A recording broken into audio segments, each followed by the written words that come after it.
나의 사랑하는 채 비록 헤어졌으나 그들이 먹을 때에 예수께서 떡을 가지사 축복하시고 떼어 제자들에게 주시며 이르시되 받으라 이것은 내 몸이니라 하시고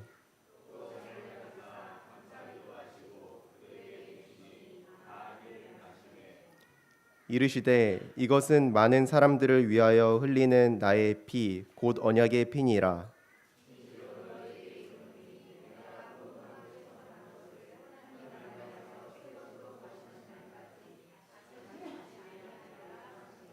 함께요. 이에 그들이 찬미하고 감람산으로 가니라. 아멘. 네, 명절 잘 보내셨습니까? 잘 안 보내셨구나. 예, 이놈의 명절 스트레스는 그냥 예, 결혼 전에는 잘 몰랐는데 하여튼 결혼하고 나니까 명절이 그냥 좋지만은 않더라고요. 예. 연세분들은 좀 섭섭하시겠지만 명절을 이렇게 보내고 또 어르신들을 또 찾아뵌다는 게 보통 힘든 일은 아닌 것 같습니다. 특히나 설날이 되면은 저같이 중간 세대인 사람은 위아래로 세뱃돈 챙겨주느라고 아주 죽을 맛입니다. 그래서 지금 세뱃돈 주는 악습을 좀 없애자고 좀 청와대에다 좀 청원을 좀 넣어야지 이거. 자, 명절이라고 하는 말의 사전적 의미는요, 전통적으로 해마다 일정하게 지키어 즐기는 날. 그러니까 전통적으로 해마다 일정하게 어떤 날을 정해서 그 날을 즐기면서 지키는 날이다. 자, 그런데 이래저래 하여튼 명절이 괴로운 사람이 많습니다. 취업을 못한 젊은이들, 또 진학을 못한 학생들, 결혼을 안 갔는지 못 갔는지 아무튼 결혼을 안 한 싱글들. 오랜만에 친지들 만나면 걱정되어 한 소리씩 하지만 그 소리를 듣는 게 무척이나 괴롭습니다. 뭐니 해도 가장 괴로운 건 역시나 며느리들입니다. 그래서 명절 여파로 부부싸움도 많이 하고 또 아내에게 구박받는 남편들도 많이 늘어난다라고 합니다. 아내의 복수죠. 내가 시댁 가서 이렇게 고생을 했으니 한번 당해봐라. 하여튼 그래서 명절 연휴가 끝나는 오늘 여러분들 부부싸움 하지 마시고 남편 구박하지 마시라고 이 명절 스트레스를 신앙으로 잘 승화하시라고 제가 인터넷에서 본 글 하나를 소개하려고 합니다. 성경 고린도전서 13장을 각색한 며느리전서 13장. 고린도전서 13장이 뭐예요? 사랑장이죠. 내가 사람의 방언과 천사의 말을 할지라도 사랑이 없으면 소리나는 구리와 울리는 꽹과리가 되고 이렇게 시작하는 고린도전서 13장. 자, 며느리전서 13장. 우리 며느리분들 잘 들으시기 바랍니다. 내가 시어머니에게 애교 있는 말로 말을 할지라도 사랑이 없으면 소리나는 구리와 울리는 꽹과리가 되고 내가 교회의 집사일지라도 시어머니에 대한 사랑이 없으면 내가 아무것도 아니요. 내가 내게 있는 재물로 시어머니께 용돈을 드려도 사랑이 없으면 아무 유익이 없느니라. 사랑은 시어머니의 무리한 요구를 참고 시어머니의 심한 말에도 온유하며 남편이 시어머니 편을 들어도 투기하지 아니하며 시어머니 앞에 교만치 아니하며 무례히 행치 아니하며 우라같이 밀어도 성내지 아니하며 모든 구박을 참고 견디느니라. 아멘. 우리 며느리분들 꼭 그렇게 하시기 바랍니다. 요즘에는 뭐 입장이 바뀌어서 시어머니들도 뭐 이렇게 많이 몸 참고 하시죠. 하지만 뭐 아직까지는 그래도 시어머니들이 세죠. 아무튼 서로 사랑하십시오. 서로 친딸처럼 친어머니처럼 생각하시기 바랍니다. 물론 그렇다고 진짜 친딸이다, 친어머니다라고 생각하면 큰 오산입니다. 그냥 그렇게 생각하자. 그러면서 잘 지내셔야 합니다. 자, 우리가 이렇게 설 명절을 보내고 있는데요. 오늘 우리가 읽은 성경 마가복음은요, 유대인의 가장 큰 명절이라고 할 수 있는 유월절을 배경으로 하고 있습니다. 우리가 지금까지 이렇게 빌립보서 말씀을 쭉 보다가 다시 이제 그 사순절을 맞이해서 예전에 보다가 멈춘 마가복음 말씀으로 봅니다. 그래서 오늘부터 다시 예수님의 순환에 대해서 그리고 부활에 대해서 계속 말씀을 보려고 합니다. 자, 아무튼 오늘은 이렇게 순환의 시작인 유월절 잔치를 시작합니다. 네. 동서양을 막론하고요. 명절에는 고유한 풍습이 있기 마련입니다. 가령 우리나라 설에는 떡국을 먹는다든지 뭐 세배를 한다든지 이런 좋은 풍습도 있고 세뱃돈을 준다든지 하는 꼭 없어져야 하는 악습도 있고 뭐 그러고 있죠. 이러한 풍습들은 그 명절의 의미를 되새기기 위한 것입니다. 유대인의 명절인 유월절도 마찬가지입니다. 유대인들은 유월절 식사를 하는 풍습이 있는데요. 이를 통해 유월절의 의미를 되새깁니다. 자, 유월절은 어떤 날입니까? 여러분들 아시는 대로 유월절은 이스라엘 백성들이 애굽에서 해방된 날, 애굽의 노예에서 해방되어 자유의 몸이 된 구원의 날입니다. 이 날을 기념하기 위해서 유월절을 지키고 유월절 만찬, 유월절 식사를 행합니다. 그래서 예수님도요, 유월절을 맞아 제자들과 함께 유월절 만찬을 행하고 계십니다. 자, 유월절 만찬은요, 크게 2부로 진행됩니다. 1부는 기억의 식사입니다. 유월절의 그 옛 과거를 기억하자는 거죠. 이때는 누룩을 먹지 않는 빵, 소위 무교병을 먹습니다. 맞자라고 하는 무교정을 먹는데요. 이 맞자라는 무교병과 쓴나물을 소금에 찍어서 양고기와 함께 먹습니다. 자, 그 다음으로는 아가다라고 하는 순서가 이어지는데요. 아버지와 자녀들의 일종의 대화, 문답이 이어집니다. 정해진 질문이 있습니다. 4개의 질문을 하게 되는데요. 해마다 똑같은 질문을 그 집에서 가장 어린 자녀가 질문함으로써 아버지는 그 질문에 대해 대답해 줍니다. 첫째, 아버지 왜 이 밤에 우리는 무교병을 먹습니까? 둘째, 왜 이 밤에 우리는 쓴나물을 먹습니까? 세 번째, 왜 우리는 이 밤에 쓴나물을 소금에 찍어 먹습니까? 그리고 마지막으로 왜 우리는 유월절 음식을 이렇게 비스듬히 기대어 먹습니까? 자, 왜 무교병을 먹어요? 누룩이 들지 않는 무교병. 이 누룩은 죄악을 상징합니다. 그래서 더 이상 애굽에서 짓던 죄를 더 이상 짓지 말자라고 하는 의미죠. 쓴나물은 애굽에서의 고생을 상징합니다. 그리고 소금은 뭡니까? 소금을 찍어 먹는 것은 애굽에서 흘린 그 눈물과 땀방울을 기억하자라고 하는 것입니다. 그리고 마지막으로 비스듬히 기대어서 먹는 것은 이제 우리가 편안한 자세로 아무렇게나 먹어도 된다라고 하는 그러한 자유를 얻었다라고 하는 것을 상징하는 차원에서 비스듬히 아주 가장 편한 자세로 누워서 식사를 한다라고 합니다. 자, 이렇게 기억의 식사가 끝나면요, 이어서 2부로 축하의 식사가 이어집니다. 이때는 분위기가 전혀 달라집니다. 지금까지는 맛없는 무교병과 쓴나물과 그걸 소금에 찍어서 그렇게 먹었는데 이제는 맛있는 음식을 먹으며 포도주를 마십니다. 그런데 모두 총 넉 잔의 포도주를 마시게 되어 있는데요. 마지막 4번째 잔은 마시지 않습니다.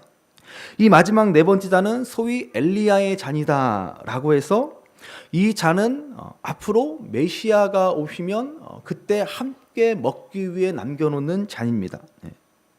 그리고는 마지막으로 레샤나 하바와 베 예루살라임이라고 인사를 나눕니다. 제가 뭐 틀리게 말해도 모르시겠죠.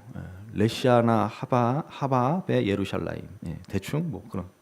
내년에는 예루살렘에서라고 하는 뜻입니다.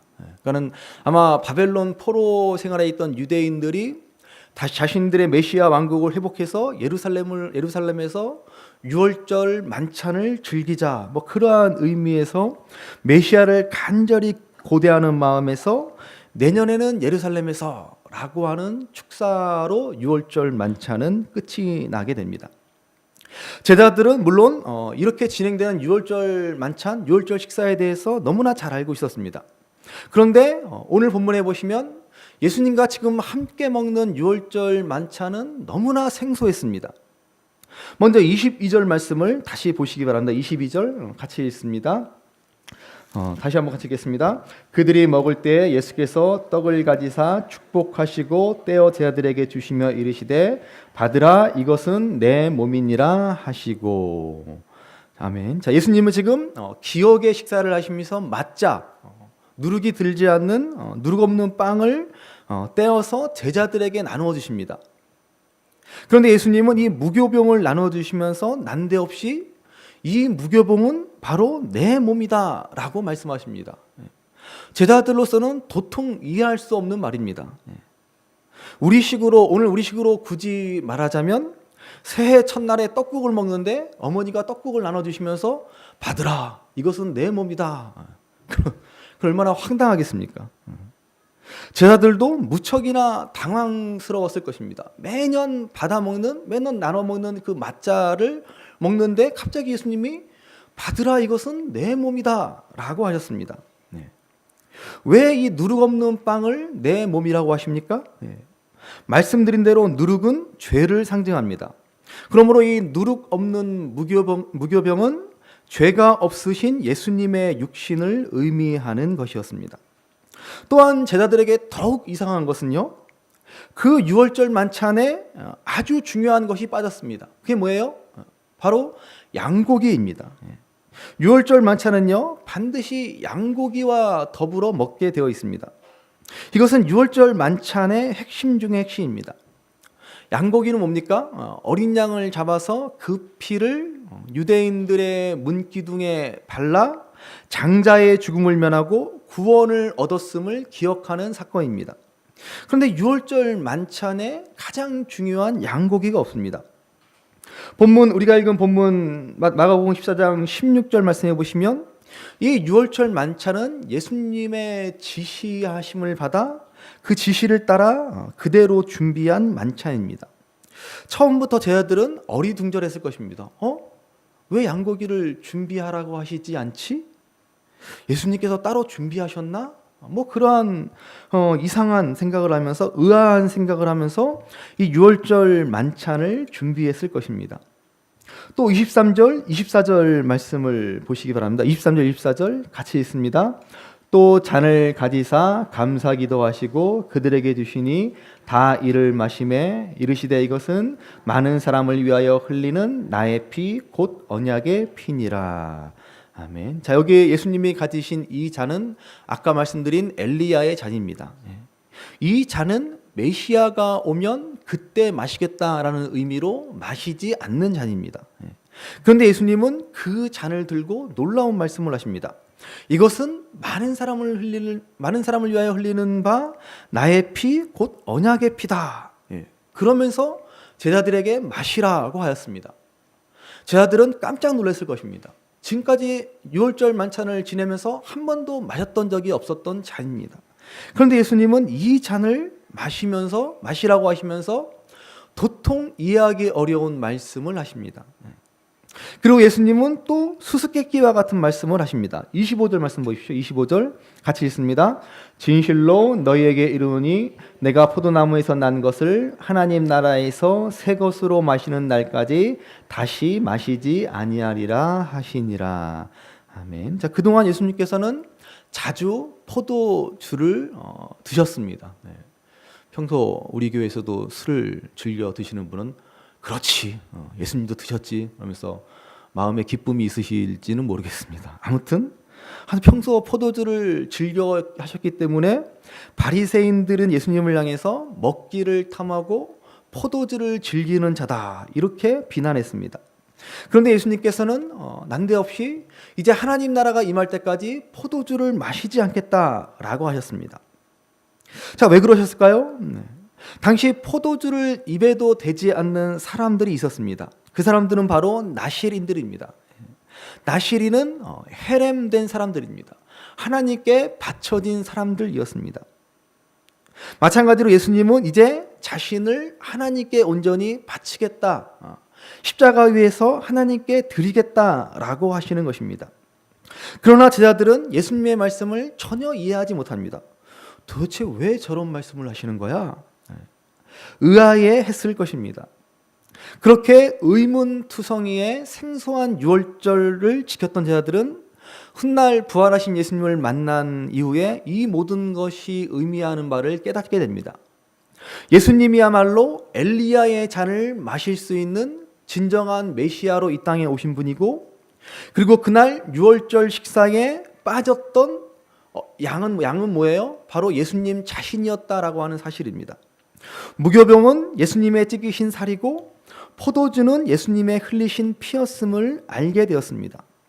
이렇게 예수님은 그 오랜 세월 동안 지켜오던 이스라엘의 유월절 만찬의 참된 의미를 비로소 새롭게 하시고 알려주셨습니다.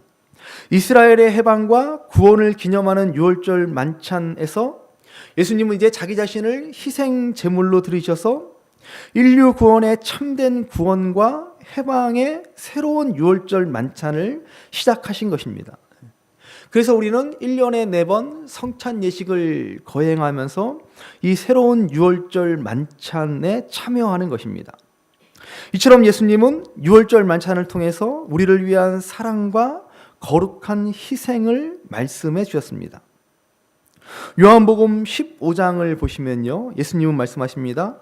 사람이 친구를 위하여 목숨을 버리면 이보다 더 큰 사랑이 없나니. 하나님은 태초부터 온 우주와 사람들을 바로 그 큰 사랑으로, 그 가장 큰 사랑으로 창조하셨고 지금도 다스리고 계십니다. 그리고 예수님은 친히 유월절 어린 양이 되어주셔서 하나님의 그 큰 사랑을 우리에게 보여주셨습니다. 우리는 누구입니까? 하나님을 알았고 하나님의 그 큰 사랑을 받은 사람들입니다. 여러분, 우리 인생에 이보다 더 큰 사랑과 더 큰 은혜는 없습니다. 우리 시대의 탁월한 영성가였던 헨리 나우엔의 책 이는 내 사랑하는 자요라고 하는 책에 보면은 오늘 예수님의 유월절 만찬 속에 나타난 하나님의 그 크신 사랑을 우리가 인식할 때 비로소 우리는 우리 자신이 어떠한 존재인지를 바로 깨닫게 된다라고 하였습니다. 그래서 헨리 나우엔은 오늘 본문의 22절의 말씀을 통해서 우리 그리스도인이 누구인가를 이렇게 설명합니다. 자, 오늘 본문 22절 말씀을 다시 한번 보시기 바랍니다. 22절 다시 한번 읽겠습니다. 그들이 먹을 때 예수께서 떡을 가지사 축복하시고 떼어 제자들에게 주시며 이르시되 받으라 이것은 내 몸이니라 하시고. 아멘. 자, 이 말씀에 보면은 4개의 동사, 예수께서 떡을 가지사 축복하시고 떼어 제자들에게 주시며, 가지사 축복하시고 떼어 주시며 라고 하는 이 4개의 동사를 가지고 헨리 나우멘은 유월절 만찬에 담겨있는 그 우리를 향한 하나님의 사랑을 말하면서 이를 통해서 우리 그리스도인이 누구인지를 발견해야 된다라고 말합니다. 여러분, 우리가 그러므로 이 사순절을 이제 시작하면서요, 이 유월절 만찬 속에 담긴 이 하나님의 사랑을 우리가 깨닫고 우리는 하나님의 사랑받은 자녀로서 하나님 자녀다운 삶을 살아야 할 것입니다. 먼저 우리는 선택받은 자임을 기억해야 합니다. 예수님은 떡을 가지셨다, 가지사 그랬습니다. 떡을 가지사, 떡을 취하셨다라고 하는 말이죠. 여러분, 우리 그리스도인들은요, 예수님께 선택받은 사람들입니다. 신약의 에베소서에서는요, 이 선택에 대해서 이러한 놀라운 말씀을 하십니다. 에베소서 1장 4절, 창세전에 그리스도 안에서 우리를 택하사 우리로 사랑 안에서 그 앞에 거룩하고 흠이 없게 하시려고. 여러분, 하나님이 우리를 택하셨습니다. 언제요? 창세전에. 세상을 지으시기도 전에, 세상을 만드시기도 전에, 우리라고 하는 나라는 존재가 있기도 전에 하나님이 우리를 선택하십니다. 얼마나 놀라운 일입니까? 우리를 하나님의 거룩한 백성을 삼으시기 위해 선택하셨다라고 말씀합니다. 또 에베소서 1장 5절에 보시면 그 기쁘신 뜻대로 우리를 예정하사 그랬습니다. 우리를 선택하신 하나님은 기쁘게 우리를 예정하셨습니다. 다시 말하면 하나님은 우리를 기쁜 마음으로 구원하기로 작정하신 것입니다. 여러분, 얼마나 놀라운 하나님의 은혜입니까? 우리가 있기도 전에, 우리가 어떠한 공로를 하기도 전에 하나님은 우리를 선택하시고 기쁘게 우리를 구원하기로 작정하셨다라는 말입니다. 여러분, 우리는 이 하나님의 선택과 하나님의 예정 안에서 우리 자신이 얼마나 귀한 존재인지를 깨달아야 합니다. 여러분, 나 자신에 대해서 어떻게 생각하십니까? 나는 꽤 괜찮은 사람이지. 그래, 나는 잘 살고 있지. 나는 이만하면 성공한 인생이지. 그러십니까? 아니면 나는 별 볼 일 없어. 나는 인생을 잘못 살았어. 이렇게 후회하고 계십니까? 여러분, 무엇을 근거로 나 자신에 대해서 그렇게 생각하십니까? 내가 가진 재물, 세상 지위, 사람들의 인정? 아니요, 그렇지 않습니다. 우리 예수님을 믿는 자들은 그런 것과는 전혀 상관없이 성공한 인생들입니다. 왜요? 우리는 하나님의 기쁨과 사랑의 대상이기 때문입니다.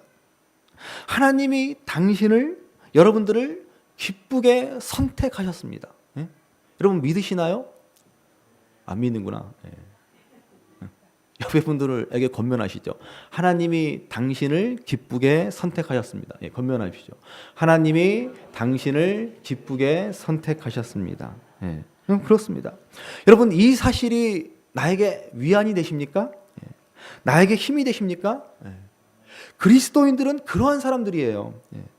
다른 것에 의해서 우리가 세상에 돈 가지고, 명예 가지고, 권력 가지고 나의 힘을 삼고 나에게 위로를 삼는 사람들이 아니라 하나님이 나를 사랑하셨다, 하나님이 나를 기쁘게 선택하셨다, 이 한 가지 사실에 우리는 만족하고 기뻐하는 삶을 살아가는 사람들입니다. 여러분, 먼저 이 사실을 알고 하나님의 선택 안에서 나 자신을 다시 한번 존귀한 인생으로 바라보시는 저와 여러분들 되시기를 간절히 바랍니다. 예수님이 요단강에서 세례를 받자 하늘에서 음성이 들려옵니다. 너는 내 사랑하는 아들이다. 내 기뻐하는 자다. 내가 너를 기뻐한단다. 이 음성이 오늘 우리들을 향해서도 동일하게 들려옵니다. 그러므로 이 사순절을 보내면서 우리는 먼저 이 음성을 반드시 들어야 합니다. 너는 내 사랑하는 아들이다, 딸이다. 내가 너를 기뻐한단다. 여러분, 무엇이 인생의 성공이고 누가 복된 사람입니까? 바로 우리에게 주시는 이 음성을 확신하는 사람이 성공한 인생이요 복 있는 사람입니다. 그러므로 이번 사순절을 이제 시작하면서 이 음성을 꼭 들으시는 저와 여러분들 되시기를 간절히 바랍니다. 다시 옆에 분들, 옆 사람 얼굴을 한번 보십시오. 여러분, 우리가 이 음성을 들으면 얼굴이 달라져야 돼요. 사순절을 다 보냈는데도 오늘하고 똑같은 얼굴을 하고 있다. 사순절이 끝나고 부활절을 맞았는데도 오늘같이 이렇게 죽상을 하고 있다. 눈은 개슴츠레하니 그냥 얼굴에는 그냥 기름만 번지르르하니. 여러분, 그래서는 안 됩니다. 오늘 얼굴을 잘 기억해 두셨다가 사순절 끝나고도 오늘 얼굴이 그대로인지 아닌지 꼭 두고 보십시오. 반드시 달라져야 합니다. 자, 두 번째로 우리는 축복받은 자입니다. 예수님은 떡을 가지사 그 다음에 뭘 하셨어요? 축복하십니다. 마찬가지로 하나님은 우리들을 선택하시고 그 다음에 먼저 하신 일은 축복하신 일입니다. 창세기 1장 28절 말씀에 보시면은 하나님이 우리 인간을 창조하신 후에 가장 먼저 하신 일이 뭐예요? 하나님이 그들에게 복을 주시며 하나님이 그들에게 이르시되 생육하고 번성하여 땅에 충만하라, 땅을 정복하라, 이렇게 축복하시지 않았습니까? 여러분, 우리 인생은 하나님의 축복 가운데 이 땅에 보내졌고 그 복을 누리며 복이 되는 인생을 살아가야 하는 것입니다. 이것이 바로 하나님의 백성다운 삶입니다. 예수님은 요한복음 10장 10절에서 말씀하시기를 도둑이 오는 것은 도둑질하고 죽이고 멸망시키려는 것뿐이다 라고 하였습니다. 여러분, 명심하시기 바랍니다. 사단의 계획은요, 마귀의 계략은 우리의 인생을 파괴하고 무너뜨리고 낙심과 절망 속에 살아가도록 만드는 것입니다. 그러나 예수님은 뭐라 그러세요? 내가 온 것은 양으로 생명을 얻게 하고 더 풍성히 얻게 하려는 것이다 라고 하셨습니다. 예수님은 저와 여러분이 그분이 주시는 그 생명을 얻고 더욱더 풍성한 복을 누리며 살기를 원하시는 것입니다. 이것이 바로 우리를 향한 주님의 생각입니다. 그러므로 우리 스스로가 우리의 인생에 대해서 내 인생은 참 별 볼 일 없다, 나는 복이 없다 라고 생각된다면 여러분, 그것은 사단이 우리에게 속삭이는 속삭임이라는 사실을 명심하시기 바랍니다. 우리는 하나님의 기쁨으로 선택받아 복 있는 삶을 살아가게 된 사람들입니다. 그렇다면 우리는 이 사탄의 음성을 물리치고 복 있는 인생을 살아야 할 것입니다. 먼저 나 자신을 축복하시고 우리 가족들, 우리 이웃들, 직장 동료들을 축복하는 인생을 사시기 바랍니다. 그런 의미에서 우리 옆에 분들에게 우리 새해 인사, 새해 축복을 빌어 줍시다. 우리 새해 복 많이 받으십시오. 인사 복 빌어 주시죠. 새해 복 많이 받으시죠. 우리는 새해 복을 한 3번 정도는 빌어줘야, 그렇죠? 교회력으로, 그다음에 양력으로, 음력으로. 새해 복 많이 받으세요. 한 번 더 인사하십시오. 내가 빌어주었으니 반드시 복 받을 겁니다. 자, 내가 빌어주었으니 반드시 복 받을 겁니다. 여러분, 이렇게 우리는 늘 이렇게 복을 빌어주고 복을 전하는 삶을 살아야 합니다. 제발 다른 사람들을 정죄하거나 비난하지 마시기 바랍니다. 저는 개인적으로 목사로서 제일 듣기 싫은 소리가 뭔지 아십니까? 성도들 사이에 다른 사람 비방하는 말입니다. 물론 우리 교회는 없지만, 아멘. 우리 교회는 없죠. 저기 서울에 굴레방다리에 있는 교회 가면 있습니다. 또 뭐 굴레방다리에 있는 그 교회가 무슨 교회야? 그러지 마시고 그냥 웃자고 하는 얘기니까. 꼭 명심하십시오. 우리가 누군가를 비난하고 정죄하는 순간 우리는 사탄의 도구로 전락하고 마는 것입니다. 우리는 복 있는 존재로 부르심 받았습니다. 우리는 복을 누리고 복을 전하는 존재임을 명심해야 합니다.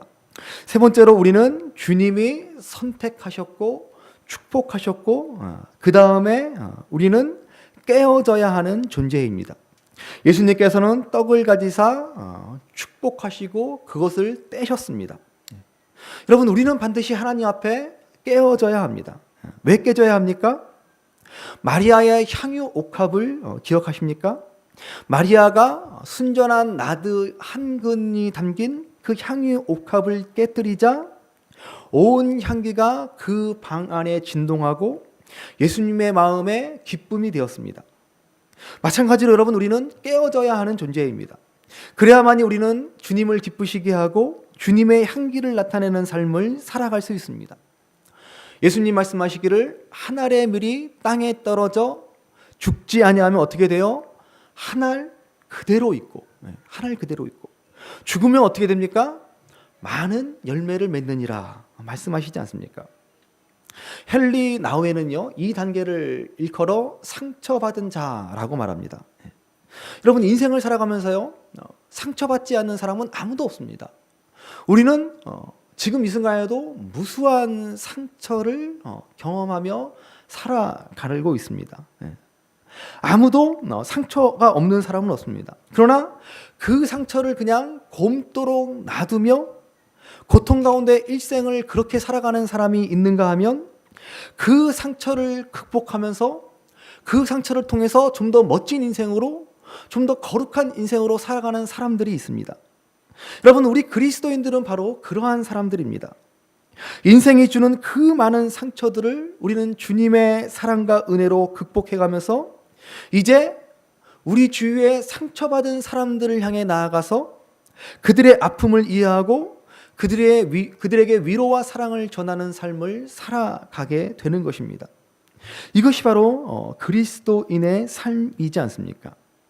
그래서 마지막으로 우리는 이제 나누어 주는 자가 되어야 합니다. 예수님은 떡을 가지고 축복하시고 떼셨습니다. 왜 떼셨어요? 바로 제 아들에게 나누어 주시기 위해서 그 떡을 떼었습니다. 나누어 주기 위해서. 그래서 예수님 말씀하시기를 받으라 이것이 내 몸이라 라고 하셨습니다. 여러분, 그 말처럼 예수님은 자신의 몸을 깨뜨리셔서 우리에게 생명을 나누어 주시지 않았습니까?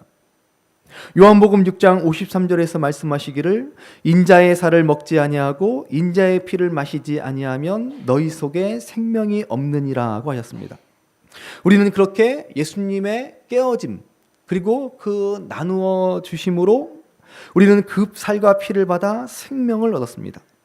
그러면 우리가 그렇게 예수님의 살과 피를 통해 생명을 얻고 평안을 얻고 기쁨을 얻었다면 이제 우리도 주님을 닮는, 주님을 본받는 삶을 살아가야 하지 않겠습니까? 예수님이 이 땅에 오신 이유가 바로 이것이지 않습니까?